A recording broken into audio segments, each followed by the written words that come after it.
আসসালামু আলাইকুম। আশা করি সবাই ভালো আছেন। এই ভিডিওতে দেখব কিভাবে আমরা এই যে ফুটারে যে কপিরাইট 2025 যে সালটা আছে, এটা কিভাবে আমরা ডায়নামিক করতে পারি। সো এটা কেন ডায়নামিক করা দরকার? সাপোজ আমরা যদি এটা স্ট্যাটিক রাখি তাহলে আগামী বছর আমাদের আবার চেঞ্জ করতে হবে। এই বছরে 2025, পরের বছর হবে 2026। সো আগামী বছরকে আমাদের এটা চেঞ্জ করতে হবে। বাট আমরা যদি এটা ডায়নামিক করি তাহলে অটোমেটিক্যালি 2026 আসবে তখন এটা অটোমেটিক্যালি 2026 হবে, যখন 27 আসবে তখন অটোমেটিক্যালি এটা 2027 হবে। সেটা খুবই সহজ এবং খুবই সিম্পল জিনিস।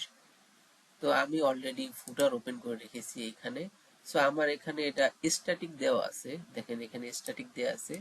সো আমার এখানে 2024 দেওয়া আছে, এখন কিন্তু 2025। সো 25-এ এটা অটো হওয়ার কথা, কিন্তু আমার এখন প্রত্যেক বছর যদি আমি স্ট্যাটিক থাকে তাহলে বারবার প্রত্যেক বছর আমার চেঞ্জ করতে হবে। আমরা এখন ডায়নামিক করে ফেলবো। ডায়নামিক অপশন করার জন্য অবশ্যই আমাদের এখানে একটা অপশন আছে ডায়নামিক ট্যাগস নামের এলিমেন্টরে।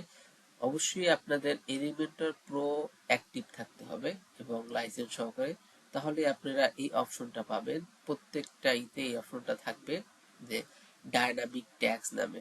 তো আমরা ডায়নামিক ট্যাগে ক্লিক দিয়ে জাস্ট এটা কপি করে নিলাম। তো এখান থেকে আমরা অবশ্যই ডেট এন্ড টাইম সিলেক্ট করব।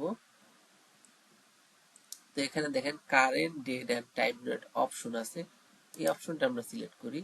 সিলেক্ট করার পরে দেখেন এখানে চলে আসছে, দেন এখান থেকে আবার ক্লিক দিব। এখন এখানে দেখেন ডেট ফরম্যাট, ডেটের ফরম্যাটটা কিরকম হবে সেটা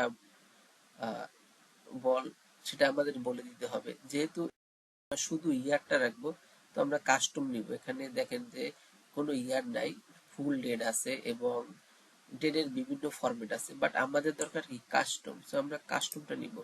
তো কাস্টম এখানে দেখা যাচ্ছে F J Y G I A.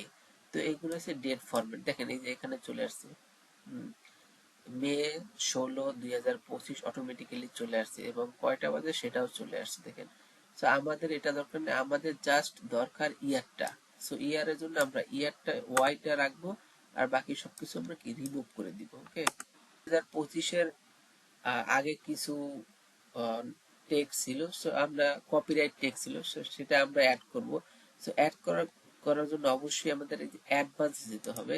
Advance যাওয়ার পরে যে বিফোর, বিফোর মানে এটার পূর্বে কি থাকবে। ওকে, সো আমরা পূর্বে এটা অ্যাড করে দিলাম যে পূর্বে এই লেখাটা থাকবে। এখন যদি আপনি আফটারে কোনো কিছু অ্যাড করতে চান তাহলে অবশ্যই আফটার দিয়ে দিবেন। আর এখানে এটা লেগে গিয়েছে, সো আমরা এটা এখানে স্পেস দিব যাতে এটা একটু গ্যাপ থাকে। এখন ফলব্যাকটা কি? ফলব্যাক হলো যদি এটা না পাই তাহলে কি শো করবে। তো সেক্ষেত্রে ফলব্যাক একটা দিয়ে দিবেন। সাপোজ আমি এটাই দিয়ে দিলাম যে ফলব্যাক হিসাবে এটা থাকবে। যদি ডেট এই যে ডায়নামিক অপশনটা যদি না পাই তাহলে ফলব্যাক হিসাবে এটাই দেয়া থাকবে। সো আমাদের কাজ শেষ। দেন কিছু করার পরে জাস্ট সেভ দিবেন। সো 2025 নেক্সট বছরে এটা অটোমেটিক্যালি 2026 হয়ে যাবে, আমাদের আর চেঞ্জ করতে হবে না। সো আপনারা যদি কোনো ক্লায়েন্টের কাজ করেন অবশ্যই এই জিনিসটা ডায়নামিক করে দেবেন যাতে ক্লায়েন্ট বারবার যাতে চেঞ্জ করতে না হয়।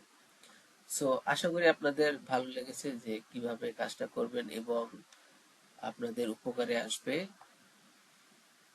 সো আপনারা যদি আরো কিছু জানতে চান অথবা জানার আগ্রহ থাকে অবশ্যই কমেন্টে জানাবেন। So thank you so much watching this video. আসসালামু আলাইকুম।